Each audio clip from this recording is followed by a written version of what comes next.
जय राधा माधव कुंज बिहारी।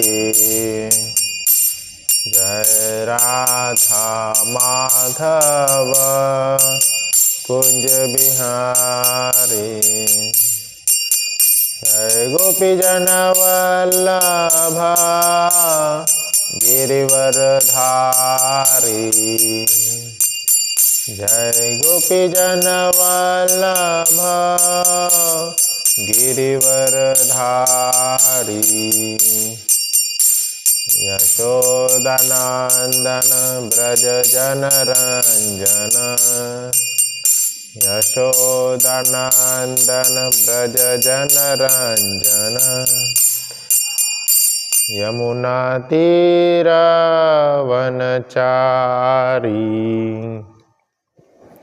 यमुना तीरवनचारी।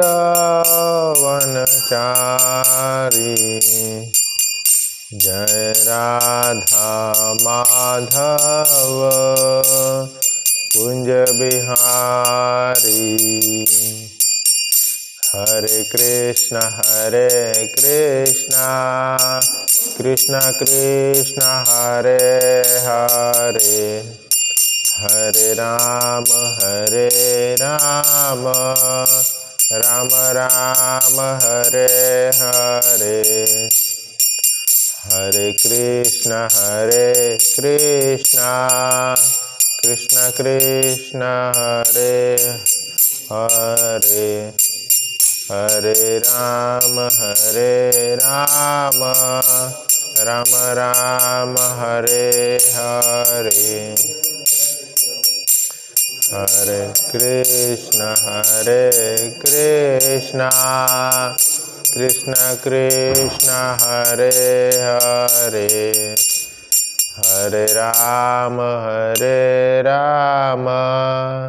राम राम हरे हरे। हरे कृष्ण कृष्ण कृष्ण हरे हरे। हरे राम राम राम हरे हरे। हरे कृष्ण कृष्ण कृष्ण हरे हरे। हरे राम राम राम हरे हरे। हरे कृष्ण कृष्ण कृष्ण हरे हरे। हरे राम राम राम हरे हरे। हरे कृष्ण कृष्ण कृष्ण हरे हरे।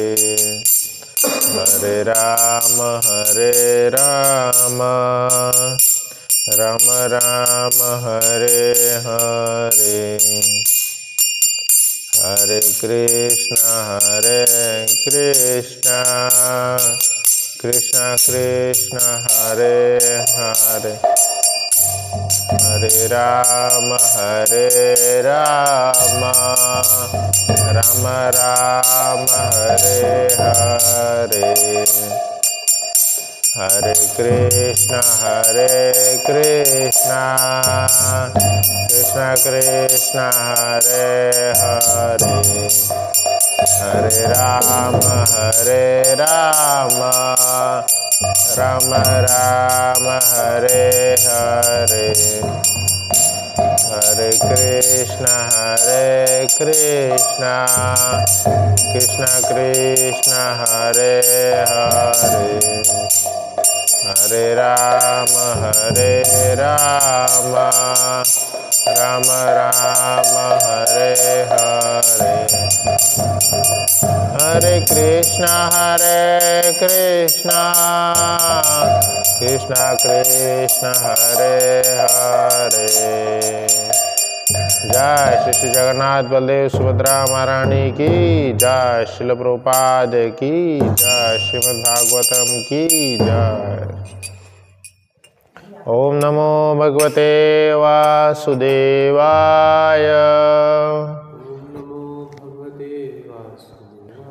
ओम नमो भगवते वासुदेवाय।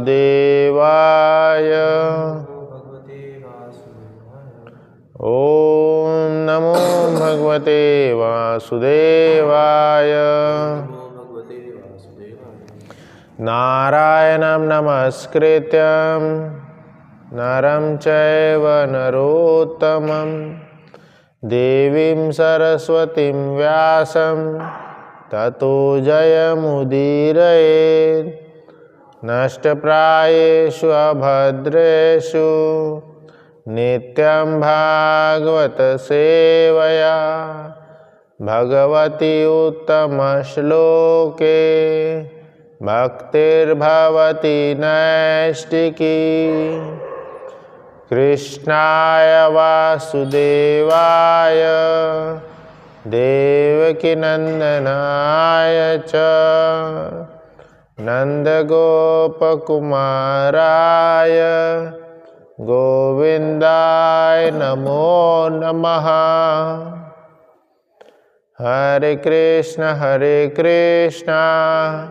कृष्ण कृष्ण हरे हरे, हरे राम राम राम हरे हरे।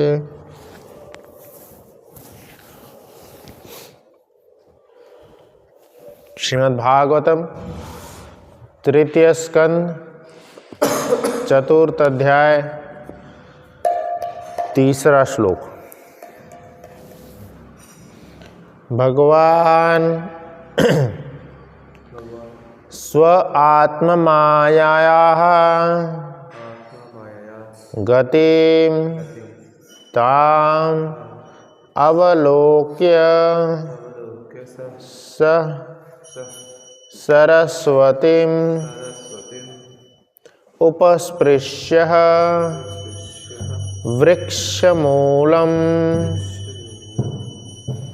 उपाविशत्। भगवान स्व आत्ममायायाः गतिं ताम अवलोक्य सः सरस्वतीं उपस्पृश्य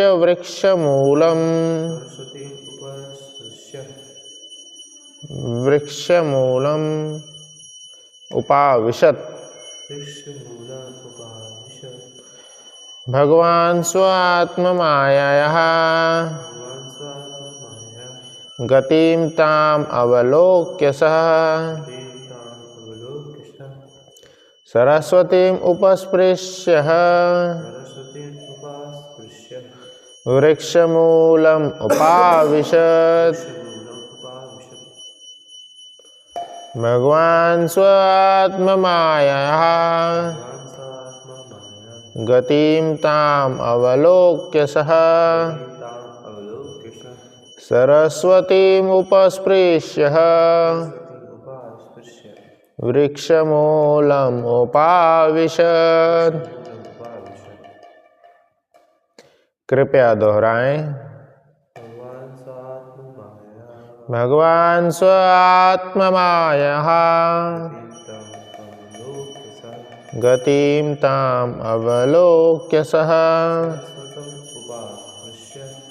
सरस्वतीं उपस्पृश्य वृक्षमूलम् उपाविशत्।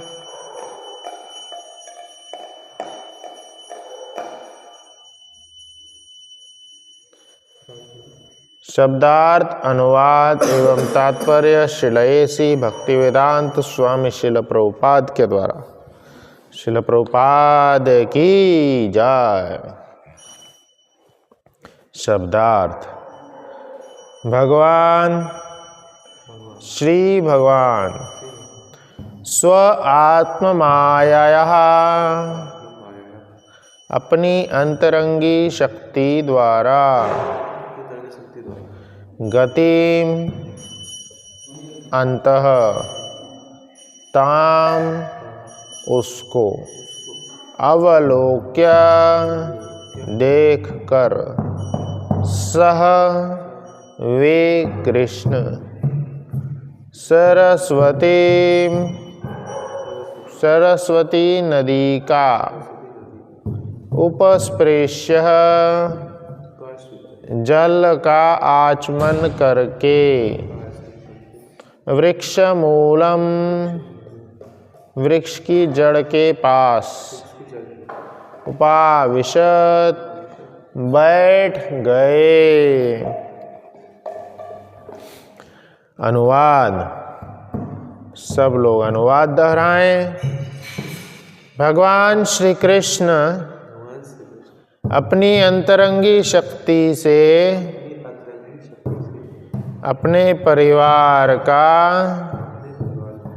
भावी अंत देखकर सरस्वती नदी के तट पर जल का आचमन किया और एक वृक्ष के नीचे बैठ गए। तात्पर्य। यदुओं तथा भोजों के उपर्युक्त समस्त कार्य श्री भगवान की अंतरंगी शक्ति द्वारा संपन्न हुए, क्योंकि वे अपने अवतार के उद्देश्य को पूरा कर लेने के बाद उन सबों को अपने अपने लोकों को भेज देना चाहते थे। वे सभी उनके पुत्र पौत्र थे और उन्हें श्री भगवान के पैतृक स्नेह द्वारा पूर्ण संरक्षण प्राप्त था। श्री भगवान के समक्ष उनका विनाश किस तरह हो सका, इसका उत्तर इसी श्लोक में दिया गया। प्रत्येक कार्य स्वयं श्री भगवान द्वारा संपन्न किया गया। स्व आत्म माया। श्री भगवान के पारिवारिक जन या तो उनके पूर्ण विस्तारों के अवतार थे या स्वर्गलोकों के देवता थे। अतएव अपने प्रस्थान के पूर्व उन्होंने जाने के पूर्व प्रभास नामक पवित्र स्थान पर भेजा गया, जहाँ उन्होंने पुण्य कर्म किए और भोजन किया तथा जी भर कर मद्यपान किया। इसके बाद उन्होंने अपने अपने धाम वापस भेजे जाने की व्यवस्था की गई, जिससे अन्य लोग यह देख सके कि शक्तिशाली यदुवंश अब इस जगत में नहीं रहा। पिछले श्लोक में अनुज्ञात शब्द महत्वपूर्ण है, जो यह सूचित करता है कि संपूर्ण घटनाक्रम की व्यवस्था श्री भगवान द्वारा की गई थी। श्री भगवान की ये विशिष्ट लीलाएं उनकी बहिरंगा शक्ति तथा भौतिक प्रकृति की अभिव्यक्ति नहीं है। उनकी अंतरंगी शक्ति द्वारा का ऐसा प्रदर्शन शाश्वत है।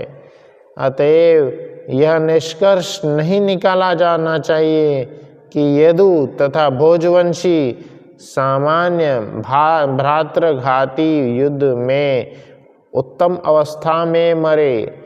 श्री राजीव गोस्वामी ने इन घटनाओं की टीका मायावी काला के रूप में की है। ओम अज्ञानतिमिरन्धस्य ज्ञानाञ्जनशलाकया चक्षुरुन्मीलितं येन तस्मै श्रीगुरुवे नमः। श्रीचैतन्यमनोभीष्टं स्थापितं येन भूतले स्वयं रूपः कदा मह्यं स्वयं रूपः कदा साधुतं परिजनसहितं कृष्ण चैतन्य देवं श्री राधा कृष्ण गो। हे कृष्ण करुणा सिंधु दीनबंधु जगतपते गोपेश गोपिका कांत राधा कांत नमोस्तुते। तप्त कांचन गौरांगी श्री राधे वृंदावनेश्वरी विश्वभानुसुते देवी प्रणमामि हरिप्रिये। नीलाचल निवासाय नित्याय परमात्मने बलभद्र सुभद्राभ्याम जगन्नाथाय ते नमो नमः। वाञ्छाकल्पतरुभ्यश्च कृपा सिन्धुभ्यैव च पतितानां पावनेभ्यो वैष्णवेभ्यो नमः। ओम विष्णुपादाय कृष्णपृष्ठाय भूतले श्रीमते भक्तिवेदांत स्वामी इति नाम्ने नमस्ते सरस्वती देवी गौरवाणी प्रचारिणे निर्विशेष शून्यवादी पाश्चात्य देशतारिणे। नमो विष्णुपादाय कृष्णपृष्ठाय भूतले गोपाल कृष्ण गोस्वामी इति नाम्ने प्रपाद साहित्य प्रकाश वित्री च प्रचारण कृत्वं साधु भगवत पदाय ते नमो नमः। जय श्री कृष्ण चैतन्य प्रभु नित्यानंद श्री अद्वैत गदाधर श्रीवासादि गौर भक्त। हरे कृष्ण कृष्ण कृष्ण हरे हरे, हरे राम राम राम हरे हरे।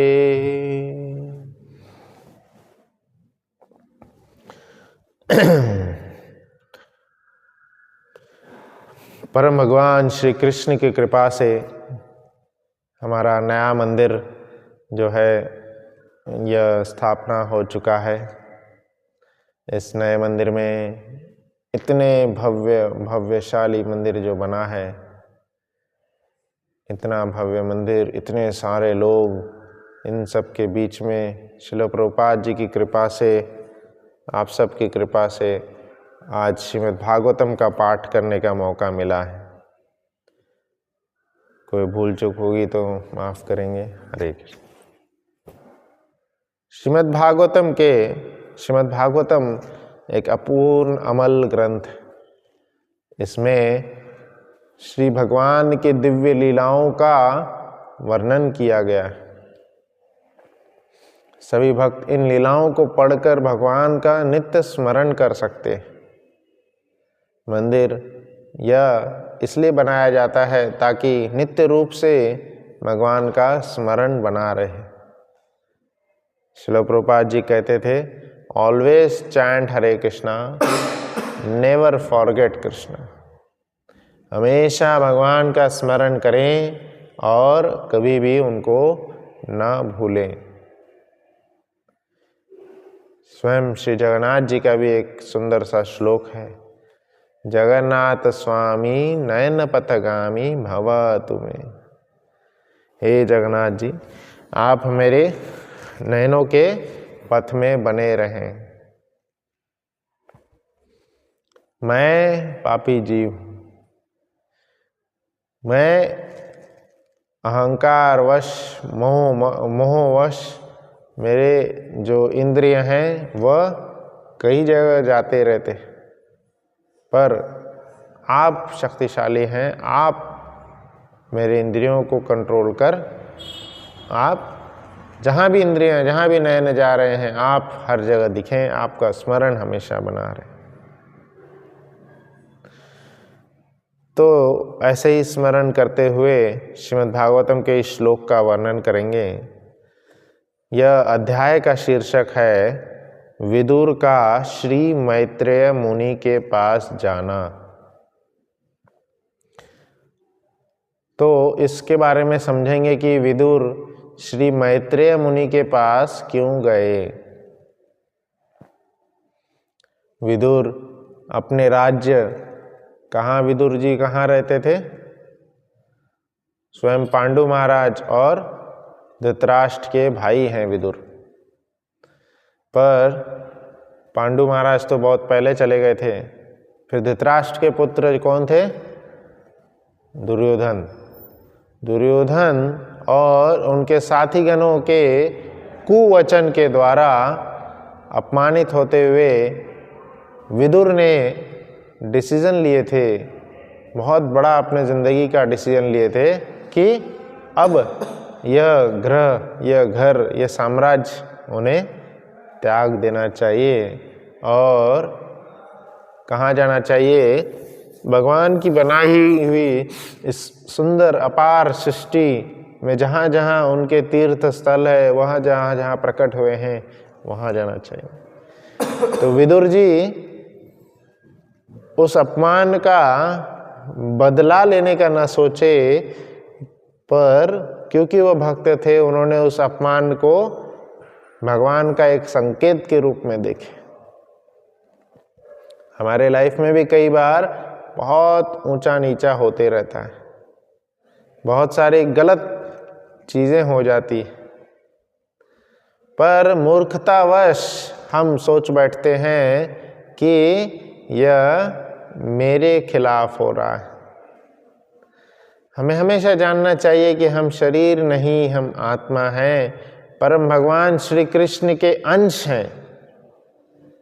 मम वांश जीव लोके जीव भूत सनातनः। सनातन काल से हम भगवान के अंश हैं, थे और रहेंगे।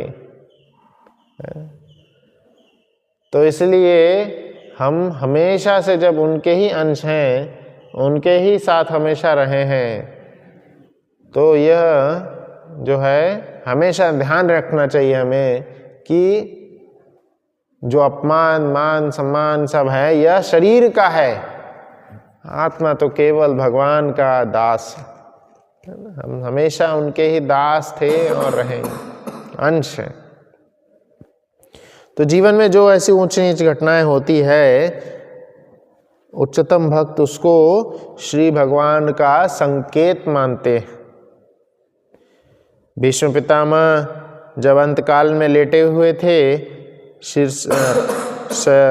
बाणों की शैया पे लेटे थे, तब वहाँ पे पांडवगण जब आए थे तो पांडवों को उन्होंने बहुत सुंदर उपदेश देते हुए बोले थे कि वह पांडवगण जो कि स्वयं भगवान के द्वारा सुरक्षित हैं, संरक्षित हैं, भगवान उनकी संरक्षण कर रहे हैं, उन पांडवों पे भी इतनी विपत्ति आई, इतना कष्ट हुआ, तो यह कष्ट, यह विपत्ति क्यों आती है?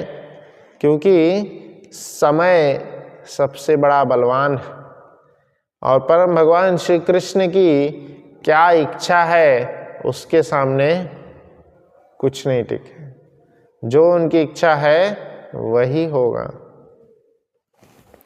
यहाँ पे भी विदुर जी के सामने में जो विपदा आई थी, तो उन्होंने क्या सोचे कि हमें कहाँ जाना चाहिए? तीर्थ स्थलों के भ्रमण पे जाना चाहिए, ना कि आने वाली विपदा का बदला लें और उसी में उलझ के रह जाएं। हम कई बार बदला लेना चाहते हैं और उसी में उलझ जाते हैं। तो यह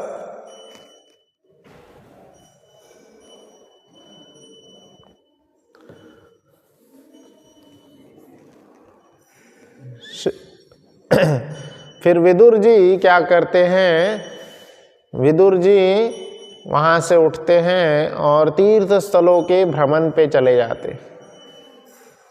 और इसी काल में, तीर्थ स्थलों के भ्रमण के काल में क्या होता है? यहाँ महाभारत युद्ध संपन्न हो जाता है और परम भगवान श्री कृष्ण भी अपने धाम चले जाते हैं, पांडवगण भी अपने धाम चले जाते हैं। और फिर कई सालों के बाद में विदुर जी किनको मिलते हैं? उद्धव जी को मिलते हैं। उद्धव जी बोलते हैं कि परम भगवान श्री कृष्ण ने अंतिम समय में जाते जाते विदुर जी को याद किए थे। तो विदुर जी इससे गदगद हो उठे थे कि अंतिम समय में भगवान ने उनको याद किए थे।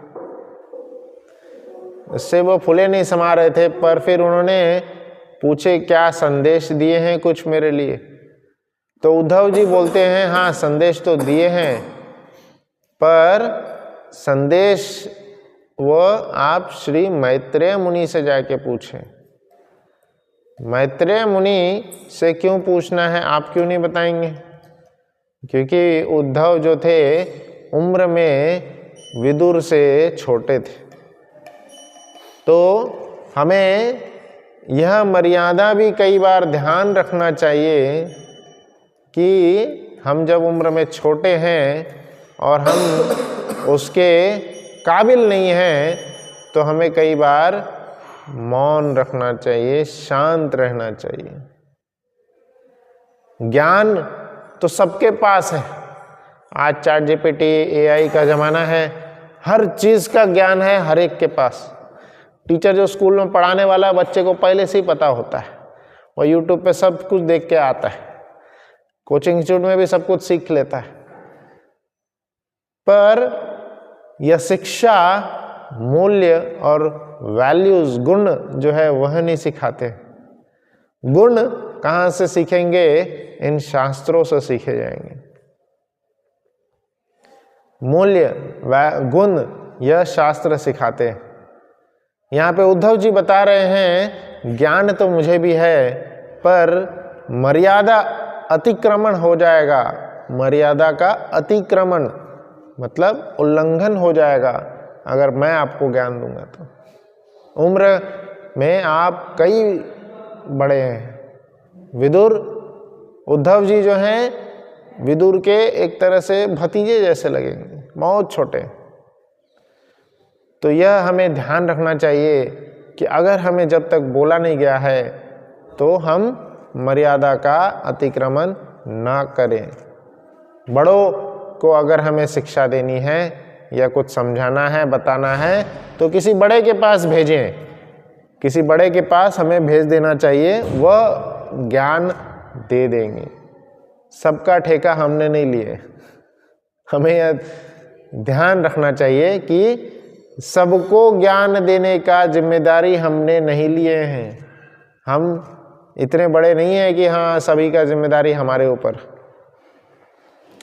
शांत रहें और जो उचित व्यक्ति है उन तक भेज दें। जैसे विदुर को उद्धव जी ने श्री मैत्रेय मुनि के पास भेजे, तो मैत्रेय मुनि के पास ये जा रहे हैं, वही इस अध्याय का शीर्षक है।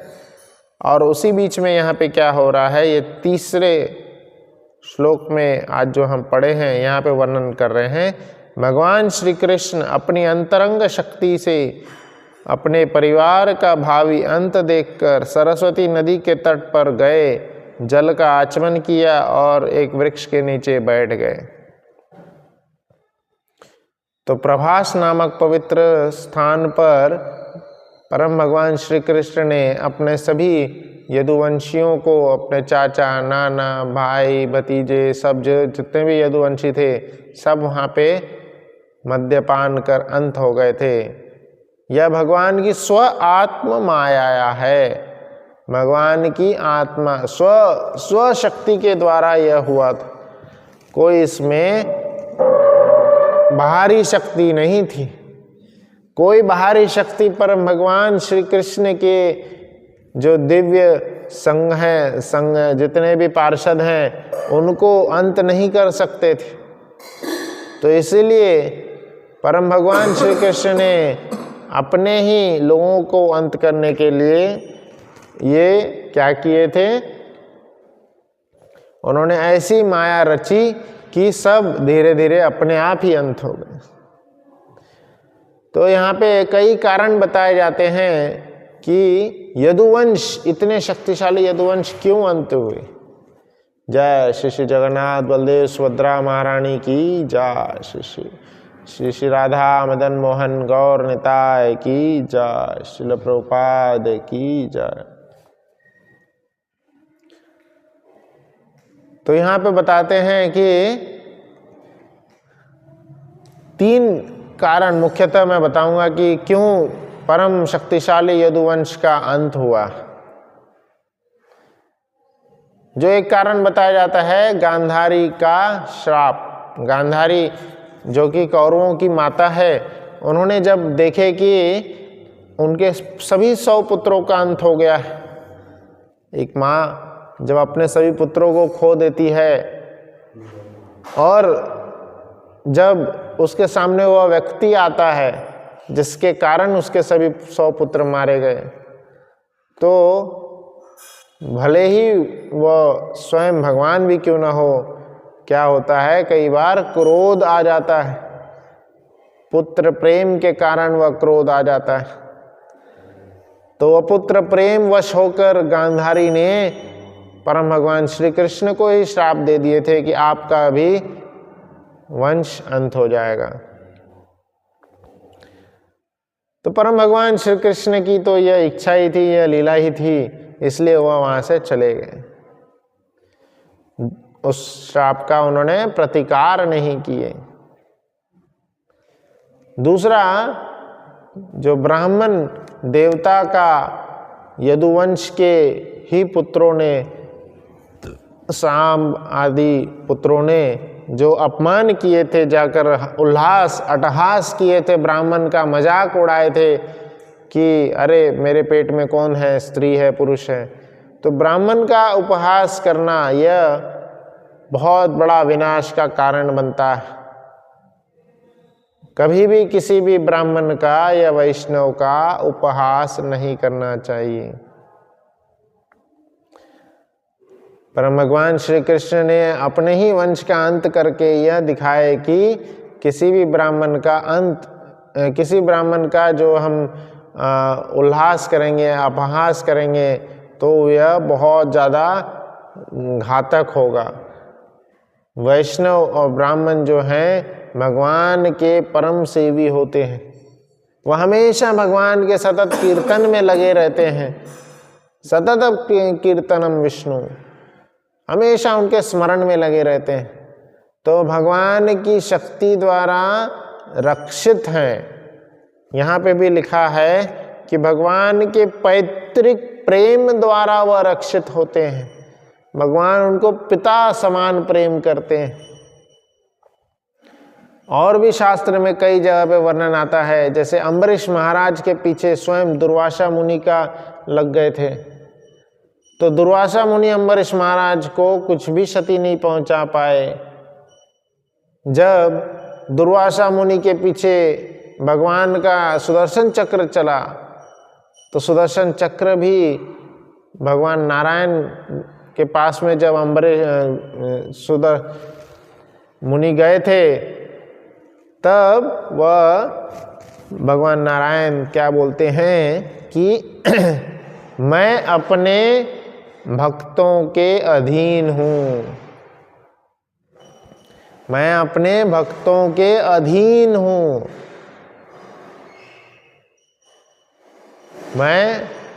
क्योंकि भगवान श्री कृष्ण अपने भक्तों से असीम प्रेम करते हैं, इसलिए उन्होंने बताया कि वह अपने भक्तों के अधीन है। अहम भक्त पराधीन, अहम भक्त पराधीन। तो भगवान श्री कृष्ण भी अपने भक्तों का स्थान बहुत उच्चतम बताते हैं, तो इसलिए भक्तों के प्रति अपराध होता है तो भक्त के पास ही जाकर हमें क्षमा याचना करनी चाहिए, उनसे प्रार्थना करनी चाहिए। भक्त बहुत ज़्यादा सुशील और माफ़ कर देने वाले होते हैं, वह भूल जाते हैं, भुला देते हैं। वह परीक्षित महाराज, युधिष्ठिर महाराज ने भी बोले थे, क्षमा ही परमो धर्मा, वैष्णवगण क्षमा कर देते हैं। तो इसलिए वैष्णव के पास ही जाके गलती का क्षमा मांग लेना चाहिए। तो वैष्णवगण कभी भी किसी का बुरा भला नहीं सोचते हैं, वह सबका हित ही सोचते हैं। तो इस प्रकार से परम भगवान श्री कृष्ण ने अपने ही स्वजनों का अंत करके यह दिखाया कि वैष्णव का स्थान सर्वोपरि है, वैष्णव ब्राह्मणों का स्थान सर्वोपरि है। उनके प्रति कोई अपराध करेगा तो वह क्षमा करने योग्य नहीं है, वो वैष्णव ही क्षमा करेंगे। यह दूसरा कारण है। और तीसरा कारण जो क्या है कि भगवान के जो पार्षदगण थे वह पूर्ण शक्तिशाली थे, भगवान जैसी ही शक्तियां उनमें थी।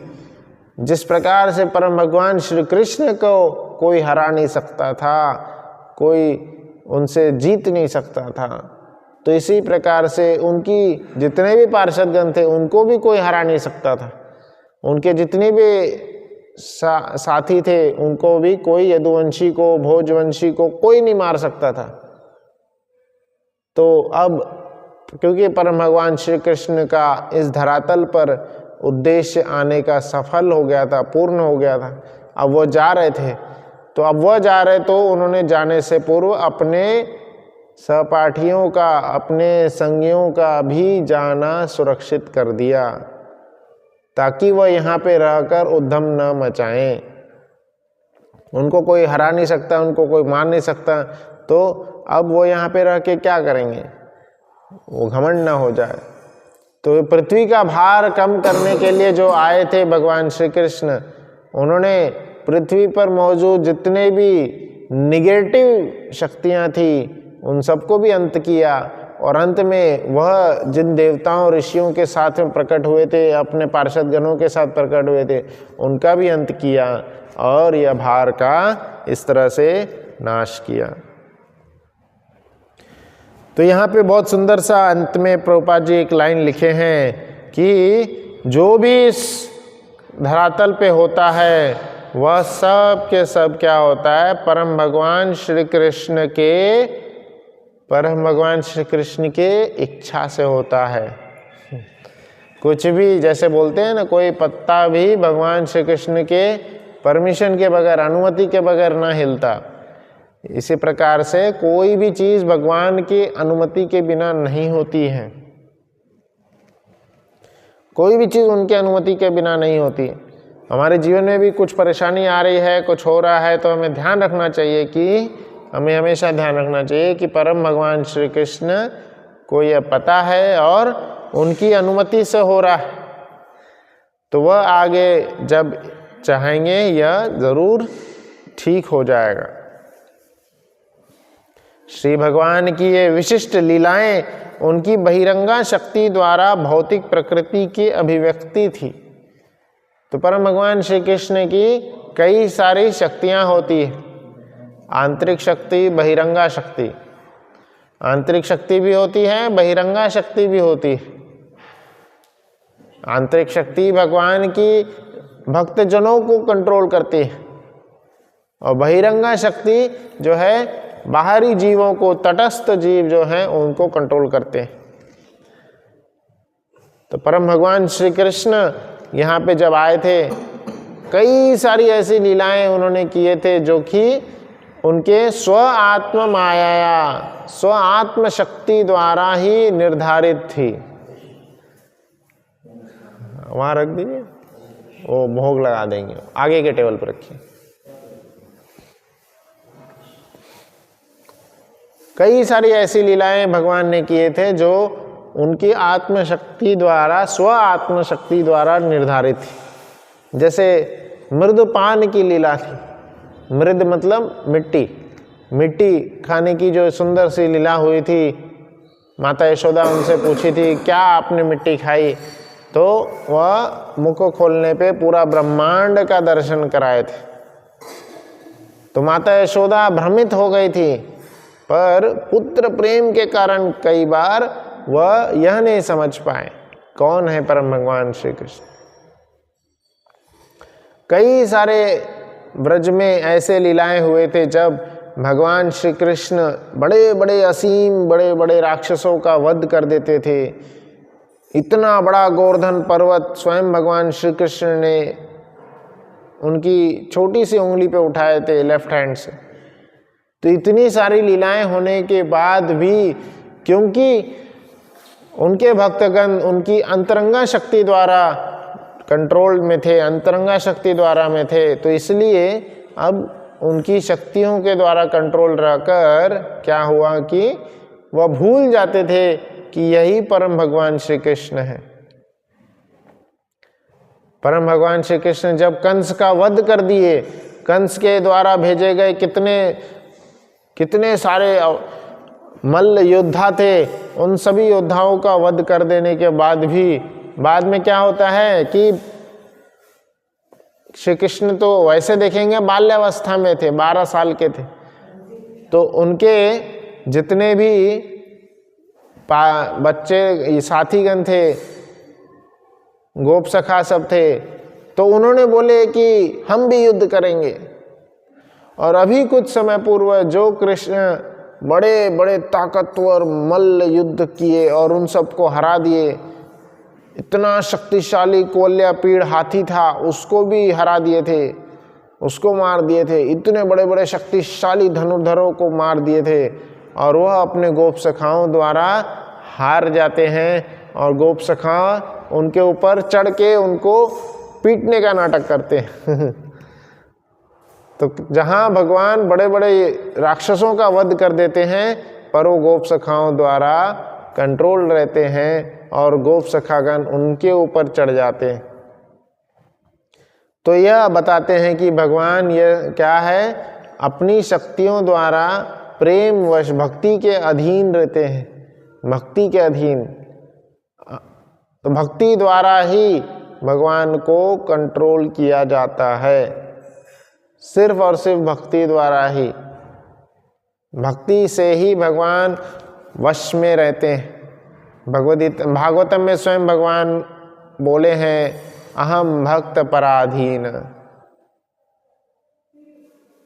जो पूरे विश्व, जिनके अंदर पूरा विश्व समाया है, माता यशोदा जब उनको रस्सी से बांध रही थी तो वो पूरा क्या होता है, 2 उंगल छोटा पड़ जाता है। तो उस लीला में भी भगवान यही बताए कि भगवान जो है प्रेम वश, सभी के प्रेम से वश में आते हैं, ना कि क्रोध एवं अहंकार के वश। तो ऐसी लीलाओं के द्वारा परम भगवान श्री कृष्ण अपनी अंतरंगा शक्ति से सबको प्रभावित करते हैं और सभी को अपनी ओर आकर्षित करते हैं। और इस श्लोक में देखें हम कि जिस प्रकार से उन्होंने अपने ही कुल का अंत देखे, अब उनके कुल के कोई नहीं बहुत कम बचे थे। तो उसके बाद सरस्वती नदी के तट पर वो जाते हैं। सरस्वती नदी हम जानते हैं 3 बड़े नदियों का संगम प्रयागराज में होता है। तो सरस्वती नदी जो है बहुत कम देर तक ही रहती है। पहले पूरी बहती थी, अब कम हो गई। स्टार्टिंग में उद्गम है उसका, बाद में फिर लुप्त हो जाती है और प्रयाग में फिर मिलन होता है उसका, किससे?